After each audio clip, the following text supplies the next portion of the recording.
Nauna naman yata ako. Pero parang with all that he has achieved, he is very humble. So, you know, parang he's very, yung humility niya, in spite of best actor, and you know, king of primetime, yeah. So, pero alam mo yun, parang it's very humbling to be working with someone of his stature na who's very humble. Kaya parang ang sarap na nagtatrabaho kayo na, you know, parang feeling pantay-pantay kayo. Si Ken naman, I have to add, in spite of his youth, you don't feel that you're working with somebody who is a kid because he's very mature about work. Nakita mo yung professionalism niya, and I really admire that in him. That's why I said this kid will go places because nakikita ko na siniseryoso niya ito, hindi ito laro lang sa kanya. Although, you know, makita mo parang naglalaro kasi parang kitik-kitik, ganyan, parang non-stop siya, gano'n. Pero you know that talagang sobrang seryoso siya about it. So I can see that he will go very, very far if he plays his cards right. In fairness na naman, we've worked together sa Dreamscape, sa may muling buksan talaga. I can say the same kay Ken, the professionalism talaga. Keep it up, baby boy. Go, Miss Van. Kasi I've worked with Bea a lot of times. So, actually si Ding Dong yung first time kong naka-work sa movie. Kasi si Liza, naka-work ko na si Ken before. Kay Dito kasi I was like waiting always to be surprised. I wanted to be surprised by Ding Dong. And I was surprised. But hindi siya naniwala nung one time kinauliwan ko siya sa isang scene na parang ako yun yung iniintay ko palagi sa kanya na masusurprise siya. And pag pinapanood ko siya, ang refreshing kasi yung pinapanood ko, lalaking yung pinapanood ko na male lead, hindi siya beta male. Alpha male siya na nakakaramdam, ganyan. So, natutuwa ako nung nakikita ko yun. So, parang, ang lagi kong iniintay is parang, in what way will this actor who's been in the business for so long, in what way will he surprise me? And parang, ang dami ko naman beses na surprise, lalo na doon sa dance sequence. Kasi natuwa ako sa kanya, ha? Yung parang hingin ko yun sa isang aktor na, oy, willing ka ba na gawin to? Kasi kailangan namin sa kwento. Na umoo siya, sabi ko, I thank you, na umoo siya doon sa eksena. Kasi kailangan talaga na, and he did it with so much, with so much gusto. So parang, tuwa-tuwa ako talaga nung napanood ko yun. As in talagang hindi pa na-edit, pinapan ko parang, kahit inaantok ako, puyat ako nung time na, nung panood ko talaga gumanon ako. Sabi ko, okay. Tawa-tawa talaga ako noon. So, natuwa lang ako na nagbibigay siya at he's willing to basically go out of his comfort zone every so often to deliver what is needed in the story. Si Enrique naman, siguro ang pinaka nagustuhan ko sa experience, not just with Enrique, even with Liza. Siguro kasi like si Liza, first movie niya, ako yung may hawak.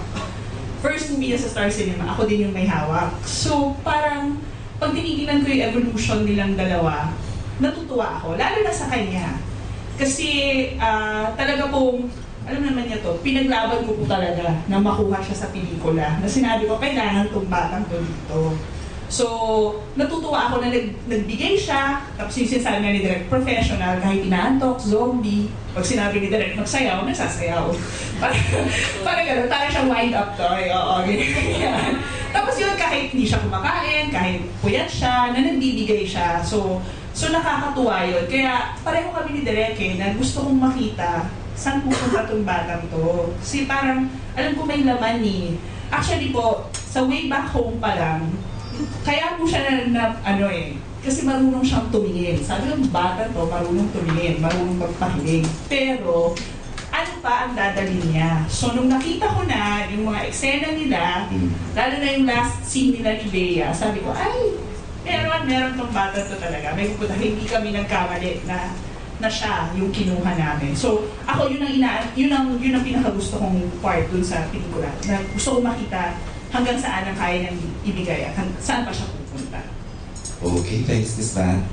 We'll entertain mga dalawang questions na lang kasi kailangan nilang tumakbo sa premiere night. Okay, who's gonna shoot the second to the last question? Yeah, Okay. I'm Michelle from StarMama.com. My question is for Ding Dong. I'm being able to cross over networks, both GMA and EBS. How do you feel about it, and what made you decide to work with Star Cinema or to do this movie? Well, who wouldn't want to work with Star Cinema? And para sa akin kasi, yung siguro yung sa tema ng isang rom-com, hindi naman rom-com ba ang tawag sa atin? Light romance, which I know they're very good at. Siyempre, in a way, nasabi ko rin sa ko, sana makagawa ko ng isa with them. And true enough, because of the first two opportunities that were given to me, nabuksan yung third, which is this one. Kaya sobrang grateful ako na naging posible siya. In other words, it's a dream come true also for me.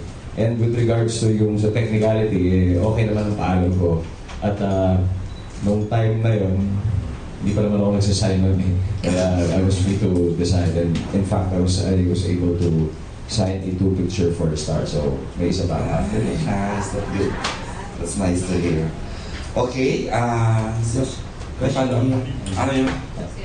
To Ding Dong and to Enrique, this is a follow-up dun sa question ni Gracie kanina. My name is Rain, RainDeOcampo.com. Sa kwento kasi, sa She's the One, ang may best friend lang na babae ay si Ding Dong. I'd like to ask the question. Kaya pa? Dun sa dalawa, kung meron kayong, in real life, kung meron kayo na talagang best friend na babae, and kung pwede yung masabi kung sino, and how do you keep yourselves from taking it to the next level? I mean, kasi babae yan, best friend, may feelings, so parang ganun, kung meron kayong best friend na babae. Thank you. Si Dong pa sasagot, medyo happy na nga siya, di ba? You still wanting to Yes, answer, kasi, given the situation. Yeah, before Marian, may best friend ka bang babae? Meron. Iba talaga kapag meron kang best friend, lalo na kapag sa opposite sex. Kasi minsan meron siyang binibigay sa'yo na hindi mo nakikita eh. She already covers the other side na tingin niyang, alam niya makapagpapasaya sa'yo. Dahil syempre point of view niya sa babae. Pero syempre, there is really a tendency for that to cross over to a different kind of relationship. Kaya dapat, alam mong, kaibigan talaga, best friend lang. And, well, sa ngayon, yung masasabi kong best friend ko ngayon, si Marian. So, importante rin yun eh. Imagine if you mix both, na you're in love and at the same time, best friend mo siya. Parang hindi kayo mauubusan na mapagkukwentuhan. You will always, kahit matanda na kayo, best friends pa rin kayo, diba? Mas masarap yung gano'n. So, Dong, you started out as best friends ni Marian before you become... No. Actually, magkaaway kami nung umpisa eh. We didn't like each other talaga. We hated each other. So, we just learned to like each other along the way and become best friends eventually. Thank you. To Enrique, wala akong best friend na babae. Ako din, wala akong best friend na babae. So, lalaki lang. So, go sir. Well, actually, dati, siguro nung high school ako, meron ako isa, yung katabi ko lagi. Hindi kasi pero may girlfriend ako noon. So, to the point na mas close pa kami ng best friend ko kaysa dun sa girlfriend ko that time. So, nagsiselos yung girlfriend ko that time. So, maganda rin yung best friend mo? Yung friend mong babae? Hindi. Basta kaibigan ko lang. Kaibigan ko lang siya. Best friend ko lang siya. Tsaka every morning kasi may mga candies yun sa Lumigal. Basta best friends kami. Ang pinagsasalawasan ng girlfriend mo is yung closeness. Yes, kasi parang mas close pa nga daw kami kaysa sa kanya. May ganon. Pero dati yun. Pero ngayon, wala na eh. Siguro mga 8 years old ka ba? Hindi naman.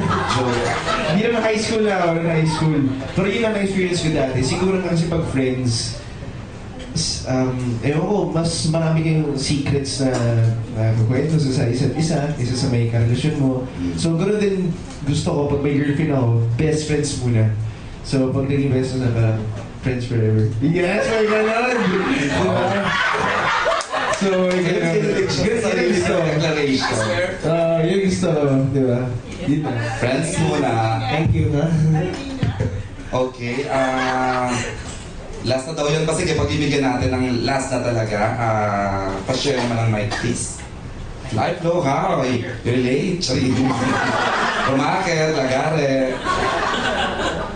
Good afternoon, I'm Jude from Modern Sky. ito yung question for Ding Dong. Dapat lang naman, yan ang question. for, Chika lang. for Enrique.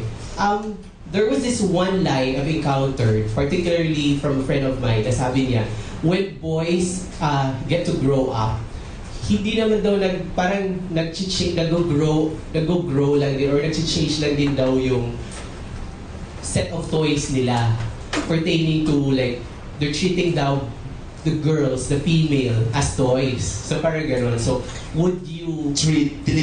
yes, treat, Okay. yeah, treating the female populace, especially kung this is just a generic thing, hindi naman. Oo naman. So parang, would you agree to that, or was there a point in your lives na you were playing around, you were fooling around, or basta ganun?